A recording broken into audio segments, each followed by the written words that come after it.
বন্ধু বান্ধৱীসকল, মোৰ এটা নতুন ভিডিঅ'লৈ সকলোকে স্বাগতম জনালোঁ। এটা নান্দনিক পৰিৱেশৰ মাজেৰে আজিৰ এই ভিডিঅ'টো আৰম্ভ কৰিবলৈ ওলাইছোঁ। থাম্বনেইলটো দেখি আপোনালোকে গম পাইছে যে আজি কি দেখুৱাবলৈ গৈ আছোঁ। আজি আপোনালোকক দেখুৱাম ঐতিহ্যমণ্ডিত শ্ৰী শ্ৰী মা কল্যাণী দেৱালয়।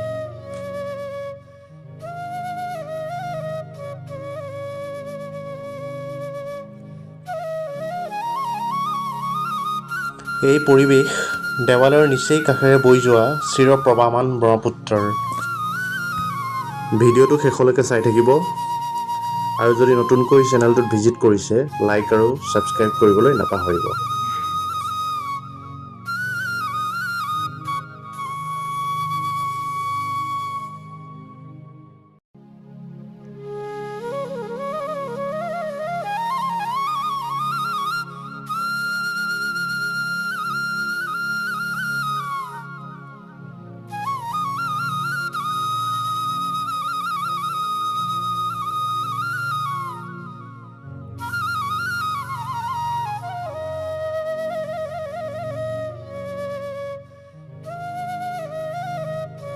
বিশ্বনাথ জিলাৰ অন্তৰ্গত গহপুৰ বৰঙাবাৰীৰ পৰা দক্ষিণ দিশে কিছু নিলগত অৱস্থিত এই মা কল্যাণী দেৱালয়।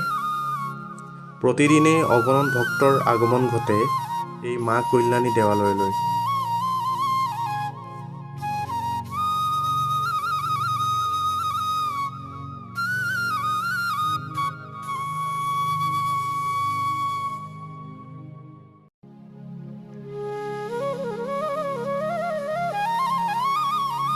একান্ত ভক্তি আৰু বিশ্বাসেৰে যদি এই দেৱালয়ত আশীষ লয়, ভক্তৰ মনোকামনা পূৰ্ণ হয় বুলি বিশ্বাস আছে।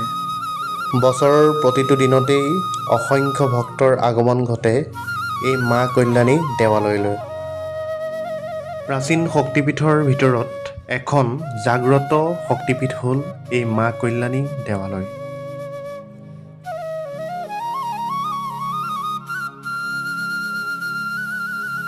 জনশ্ৰুতি মতে কলংপুৰৰ পুৰণি নাম কল্যাণীপুৰ আছিল বুলি জানিব পৰা যায়।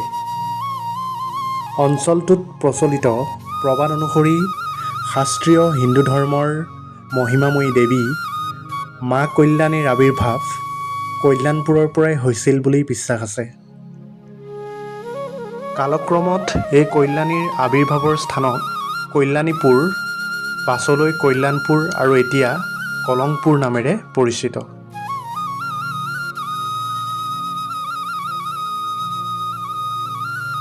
ইতিহাস প্ৰসিদ্ধ শ্ৰী শ্ৰী মা কল্যাণী দেৱালয়খন 12শ শতিকাতে আৰিমত্ত ৰজাৰ দিনত স্থাপন কৰিছিল। যি ঠাইত মন্দিৰ ভাগ স্থাপন হৈছিল বৰ্তমান ব্ৰহ্মপুত্ৰৰ মাজত অৱস্থিত বুলি ৰাইজে দাবী কৰে। 1950 চনৰ ভূমিকম্পৰ পাছত স্থানীয় লোকসকলে লগ হৈ মন্দিৰ ভাগ পুনৰ স্থাপন কৰিছিল।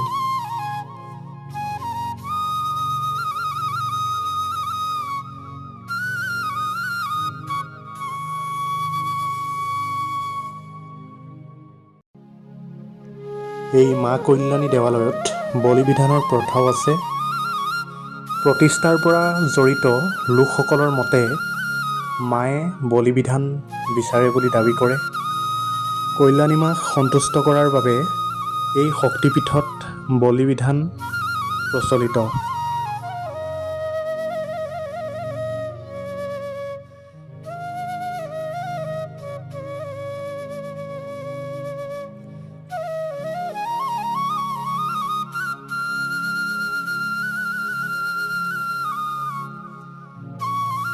কল্যাণী দেৱালয়ৰ কাষতে লাগি থকা বৰপুখুৰীটো আৰিমত্ত ৰজাই খান্দিছিল বুলি পৌৰাণিক আখ্যান আছে।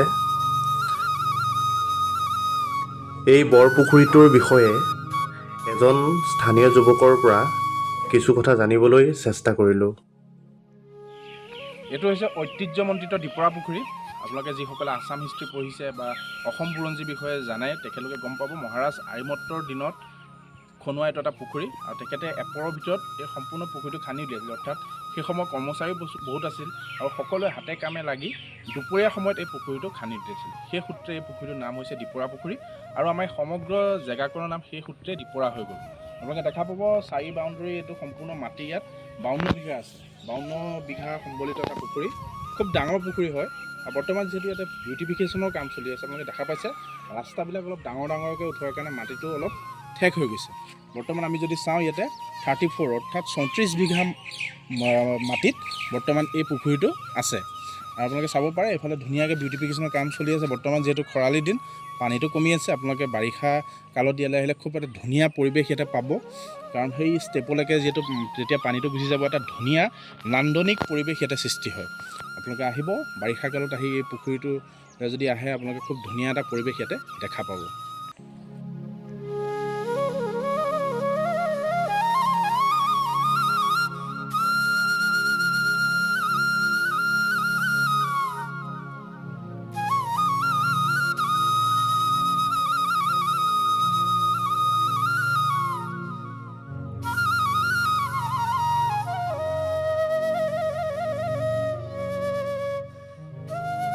ভিডিঅ'টো শেষলৈকে চাই থকাৰ বাবে সকলোকে ধন্যবাদ জনালোঁ।